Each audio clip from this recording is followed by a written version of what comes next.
ማለዳ የመጣ ስታነቃኝ እንደምን አደራችሁ ክቡራትና ክቡራን የምፅዓቱ አዋጅ ነጋሪ አገልግሎት አድማጮቻችን፣ ሰላም ለእናንተ ይሁን። የማለዳ ቁርሳችንን አሁን ጀምረናል። አዘጋጅ እና አቅራቢ ፓስተር አለማየሁ ነሞ። መልካም ጊዜ ሆነላችሁ። ከሕይወት ምንጭ ውሃ ስታረካኝ። ሰላም ጤና ይስጥልን። እንደምን አደራችሁ። ይህ በምፅዓቱ አዋጅ ነጋሪ አገልግሎት እየተዘጋጀ የሚቀርብ የማለዳ ቁርስ ፕሮግራማችን ነው። ወደ ዛሬው የማለዳ ቁርስ ፕሮግራማችን ከማለፋችን በፊት ይህንን ማለዳ የሰጠንን እግዚአብሔር አምላካችንና አባታችንን አብረን አመስግነን ወደ ዛሬው የማለዳ ቁርስ እናልፋለን። የዘላለም አምላክ እግዚአብሔር ሆይ በምሕረትህና በቸርነትህ በጎነትህና መልካምነትህ ከእኛ ጋር ስለሆነ እናመሰግንሃለን። ያንተ መልካሚቱ እጅ በአብራን ስላለች ስላበረታን፣ ስለደገፍከን፣ አቅም ጉልበት ስለሆንከን ክብር ምስጋና ለታላቁ ስምህ ይሁን። እግዚአብሔር ሆይ እነሆ ደግሞ በነገር ሁሉ ስለምትረዳን ስለምታግዘን፣ ቸርነትና ምሕረትህ በእኛ ሕይወት ላይ ስለሆነ እናመሰግንሃለን። እነሆ ቅዱሳን ወንድሞቼን እህቶቼን ስለምትረዳቸው፣ ስለምታግዛቸው፣ አቅም ጉልበት ስለምትሆናቸው፣ በዚህ በመጨረሻ ዘመን ደግሞ እግዚአብሔር ሆይ ያንተ ማስተዋልና ጥበብ ስለሚሰጣቸው እናመሰግንሃለን። እንዲያስተውሉ ስለምታግዛቸው እግዚአብሔር ሆይ በእያንዳንዱ በሚሄዱት እርምጃ ውስጥ አንተን ማሰብ እንዲችሉ በጸጋህ አቅም ስለምትሆናቸው እናመሰግንሃለን። እግዚአብሔር ሆይ አሁንም ቸርነትህ፣ ምሕረትህ፣ በረከትህ ከእኛ ጋር እንዲሆን በክርስቶስ ኢየሱስ ስም እንጠይቅሃለን። በነገር ሁሉ እንድታግዘን፣ እንድትረዳን፣ እንድትደግፈን፣ አቅም እንድትሆነን፣ ጉልበት እንድትሆነን ጌታ ሆይ እንጸልያለን። ተባረክ፣ ከፍ በል። ክብር ምስጋና ከዘላለም እስከ ዘላለም ለታላቁ ስም ይሁን። ያልተውከን፣ ያልጣልከን፣ እጆቻችንን ያስክ፣ ጸጋን ያበዛሃልን፣ ምሕረትህን ያበዛሃልን እናመሰግንሃለን። አሁንም በነገር ሁሉ እንድትረዳን፣ እንድታግዘን፣ አቅምና ጉልበት እንድትሆነን በኢየሱስ ስም እንጠይቅሃለን። በዚህ ሰዓት የታመሙትን ትፈውስ ዘንድ፣ ስለ እነሱ የቆሰለውን እጆችን በላያቸው ላይ ትዘረጋ ዘንድ፣ መርገማችንን በመስቀል ላይ ወስደሃልና ወንድሞቼ እህቶቼ ከእርግማናቸውም እርግማን ነፃ እንዲሆኑ እጅህ እንዲዳስሳቸው፣ በመንፈሳቸው እውነተኛ ደስታና ሰላም እንዲሰማቸው፣ ማረፍ እንዲሆንላቸው በኢየሱስ ስም እጠይቅሃለሁ። እግዚአብሔር ሆይ በሐዘን ፈንታ ደስታን፣ በለቅሶ ፈንታ ዝማሬን በሕይወታቸው እንዲሆን፣ የተያዘባቸው ነገር እንዲለቀቅ እጆችህን እንድትዘረጋ እንድዳስሳቸው በኢየሱስ ክርስቶስ ስም እጠይቅሃለሁ። ደግሞ በዚህ ማለዳ ሕያውና ቅዱስ የሆነውን ቃልህን እንድትባርክልን፣ የቃልህ መንፈስ ሕይወታችንን እንዲያገኘው በኢየሱስ ስም እንጸልያለን።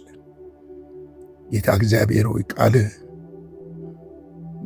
መብራት ነውና ብርሃን ነውና፣ ቃልህ ኃይል አለውና ስልጣን አለውና፣ ከሞት አፋፍ ይመልሳልና፣ ከጥፋት ከጨለማ ይታደጋልና፣ ይህ የቃልህ ኃይልና ጉልበት ስልጣን በሕይወታችን እንዲገለጥ በዚህ ማለዳም ደግሞ እንድታስተምረን ቃልህንም እንድትባርክልን በኢየሱስ ክርስቶስ ስም እንጠይቅሃለን።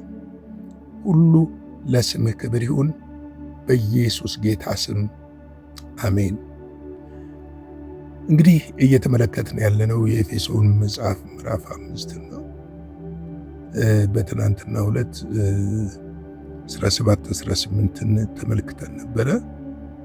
ስለ ፍቃዱ ምን እንደሆኑ ለማየት ሞክረናል። ከዛም ደግሞ መንፈስ ይሙላባችሁ እንጂ በወይን ጠጅ አትስከሩ፣ ይህ ደግሞ ምንድነው ብለናል? መባከን ነው። እግዚአብሔር ትርጉም ያለው ሕይወት እንድንኖር ይፈልጋል። ጌታ ኢየሱስ ያንን ነው የሚፈልገው። ትርጉም ያለው ሕይወት፣ ትርጉም የሌለው ሕይወት አይደለም።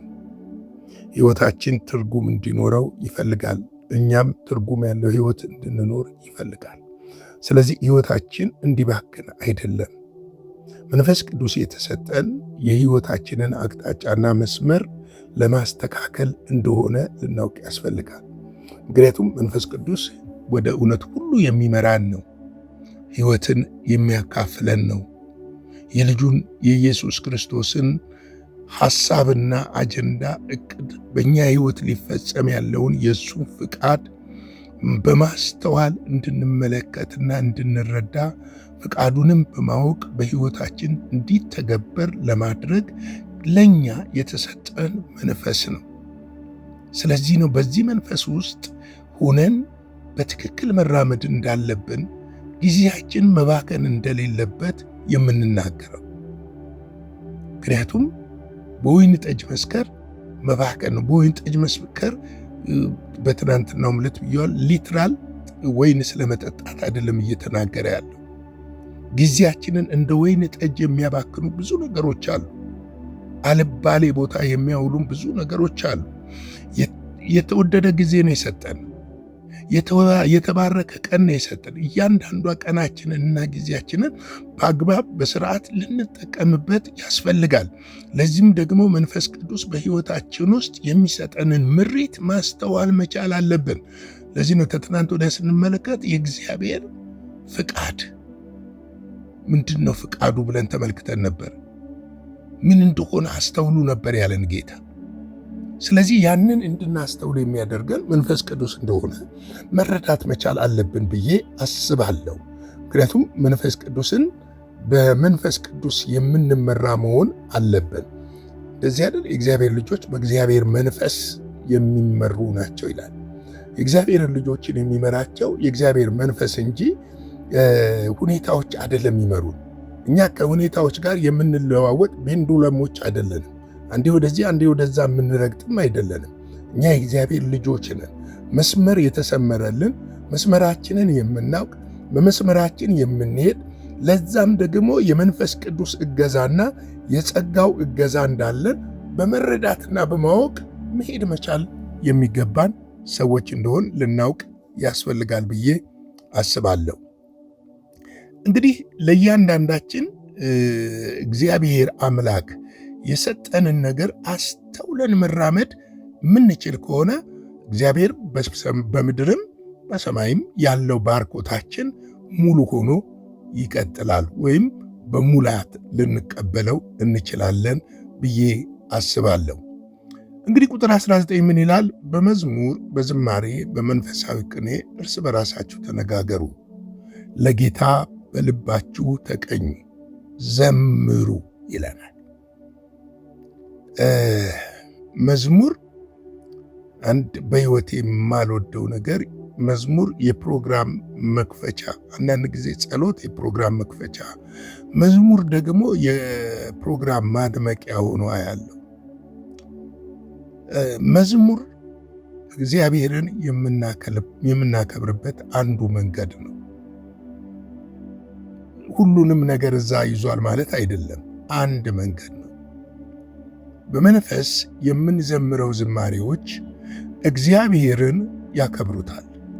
አምልኮ በመንፈስ እንጂ በዝማሬ ብቻ አይደለም። ዝማሬው በመንፈስ መሆን አለበት። ጉባኤን ለማድመቅ፣ ጉባኤን ምንድነው የሚባለው ስሜት ለማነሳሳት የተሰጠ አይደለም። ዝማሬ እግዚአብሔር ሊከብርበት፣ እኛ ዝቅ ልንልበት፣ አምልኮአችንን በዜማዎች የምናቀርብበት፣ በእግዚአብሔር ፊት የምንበረከክበት፣ የእግዚአብሔርን ፊትና እጅ የምናይበት መንገድ እንደሆነ ልናውቅ ያስፈልጋል። ብዙ ጊዜ በእኛ ሀገር ዝማሬዎች የፕሮግራም ማድመቂያዎች ናቸው። ደስ የሚለን ጉባኤው ከጮኸ፣ ከጨፈረ፣ ከተንጫጫ፣ እልል ካለ፣ ዝማሬውም የሰመረ፣ ስብከቱም የሰመረ፣ ወይም ደግሞ አገልግሎቱ የሰመረ፣ እግዚአብሔርም ያለ ይመስለናል። ይህ የእግዚአብሔርን ቃል በጥልቀት አለማወቅና አለመረዳት ነው። እውነተኛ አምልኮ እምባን ይዞ ይመጣል። እውነተኛ አምልኮ በእግዚአብሔር ፊት እንድንበረከክ ያደርጋል። እውነተኛ አምልኮ የእግዚአብሔርን ፊት እንድናይ ያደርጋል። እዚህ ጋር አንድ ልቤን የነካውን ነገር ላሳያችሁ። በመንፈሳዊ ቅኔ እርስ በርሳችሁ ተቀኙ፣ ተነጋገሩ ካለም በኋላ ግን ለጌታ ግን በልባችሁ ተቀኙ፣ ዘምሩ ይላል። በልባችሁ ከውስጥ የሆነውን መስዋዕት ነው እግዚአብሔር የሚፈልገው። እግዚአብሔር የሚፈልገው የአንደበትን መስዋዕት አይደለም። ከአንደበታችን ብቻ የሚወጣውን አይደለም። ከላይ የሆነውን ነገር አይደለም። ከልብ ከተሰበረ ልብ ከውስጥ የሆነ በመንፈስ የሆነ ማንነትን ገልጦ ያሳየ እውነተኛ አምልኮን ነው እግዚአብሔር አምላክ የሚፈልገው። ይህንን ነው የሚፈልገው እግዚአብሔር። ብዙ ቦታ ለአገልግሎት ሄዳለሁ። አንዳንድ ጊዜ ደግሞ የሆነ የትርፍ ጊዜ ስትኖረኝ ለማምለክ ሄዳለሁ። በቃ የምፈልገውን ነገር ውስጤ ሊያመልክ ይልና ጩኸት፣ ጫጫታ ብቻ ሲሆንባችሁ ገጥሟችኋል ብዬ አላቅም። ዝም ትላላችሁ። ህዝቡን የወሰንበት መንገድ ምን ያህል ትክክል እንዳልሆነ እረዳለን። እውነተኛ አምልኮን ህዝቡን እንዴት እንዳላለማመድ ነው እረዳለሁ። እኛ ቤተ ክርስቲያን የምንመራ መሪዎችም ደስ የሚለን ጩኸት ሲኖር፣ ጫጫታ ሲኖር፣ እልልታ ሲኖር፣ ጭብጨባ ዝም ሲባል እግዚአብሔር የሌለ ሁሉ እስኪመስለን ድረስ እንሳሳታለን። ምክንያቱም እግዚአብሔር አንዳንዴ የእኛን ዝምታ ይፈልገዋል። በዝምታ ውስጥ በውስጥ እዚህ ጋር የሚለው ልብ በሉ እስቲ፣ በልባችሁ ተቀኙና ዘምሩ ይላል። በምን በልባችሁ? በልብ ያልሞላው እኮ ወደ አፍ አይወጣም። ከላይ የሆነ ነገር እኮ እግዚአብሔርን አያስደስተው። ትርፉ ላበላብ ሆነን ደክመን ሰውነታችንን እንደ ሮቢክስ ሰራተኛ ሮቢክስ እንደሚሰሩ ስፖርተኛ ሰውነታችንን አድክመን መውጣት ብቻ ነው የሚሆነው። እውነተኛ ሲሆን ግን የእግዚአብሔር መንፈስ ይመጣል። እውነተኛ ሲሆን አንዳንዴ ሰባኪ በተዘጋጀበት ሁሉ ይቀየርና የእግዚአብሔር ሐሳብ ይሆናል። እውነቱ ይሄ ነው ወገኖቼ። እውነተኛ ልምምድ ሲሆን እንደዚህ ነው። እውነተኛ አምልኮ ሲሆን እንደዚህ ነው። ለዚህ ነው በመዝሙር፣ በዝማሬ፣ በመንፈሳዊ ቅኔ ዝማሬ መንፈሳዊ ቅኔ ነው። ለእግዚአብሔር የምንቀኝበት ቅኔ ነው። እግዚአብሔርን የምናወድስበት ቅኔ ነው። ሰዎችን ለማስደሰት አይደለም። ጉባኤን ለማስደሰት አይደለም። የቤተ ክርስቲያን መሪዎችን ለማስደሰት አይደለም። እግዚአብሔር በዙፋኑ ደስ እንዲሰኝ ከልጆቹ ምስጋናን መቀበል ይወዳል። ከልጆቹ አምልኮን መቀበል ይወዳል። ከልጆቹ ዝማሬን መቀበል ይወዳል። ውስጥ ሲነካ ከልብ የሆነ ለእርሱ ልናቀርብለት፣ ከውስጥ የሆነ ለእርሱ ልናቀርብለት፣ ከውስጥ የሆነ ለእርሱ ልንቀኝለት፣ ከውስጥ የሆነ በልባችሁ ተቀኙ፣ ዘምሩ። ለማ ለጌታ። ለዛሬ እዚህ ላይ ከታለሁ። ነገር ቀጣዩን ክፍል እንመለከታለን። ላይክ፣ ሼር፣ ሰብስክራይብ እያደረጋችሁ ይህንን አገልግሎት ለብዙዎች አዳርሱ። አገልግሎታችንን በገንዘብ ስለምትደግፉ እናመሰግናችኋለን። ጌታ ይባርካችሁ እላለሁ። አሁንም በስክሪኑ ላይ ባለው የንግድ ባንክ አካውንት አገልግሎታችን እንድትደግፉ በጌታ ፍቅር ጠይቃችኋል። አጭር ጸሎት እንጸልይና ጨርስ። ሰላም አምላክ እግዚአብሔር ሆይ ስለዚህ ጊዜና ሰዓት ሁሉ ስለ ምሕረትህና ስለ ቸርነት ሁሉ እናመሰግናለን። ስለ ርኅራኄ፣ ስለ በጎነት፣ ስለ መልካምነት ክብር ምስጋና ላንተ። በእውነት ሕይወታችን መባከን እንዳይሆን ጸጋ ይብዛልን። በልብ በእውነተኛ ቅኔ አንተን ማምለክ እንድንችል ላንተ ዝማሬ ማቅረብ እንድንችል በጌታ በኢየሱስ ስም እንድትረዳን ጸልያለሁ። ጸጋ እንዲበዛልን ቃለ መንፈስ እንዲያገኘን በኢየሱስ ስም ጠይቃለሁ። ሁሉ ለስምህ ክብር ይሁን። ቀሪውን ጊዜ ባርክልን፣ ከክፉ ሁሉ ጠብቀን፣ በደምህ ሸፍነን። በኢየሱስ ክርስቶስ ጌታ ስም አሜን።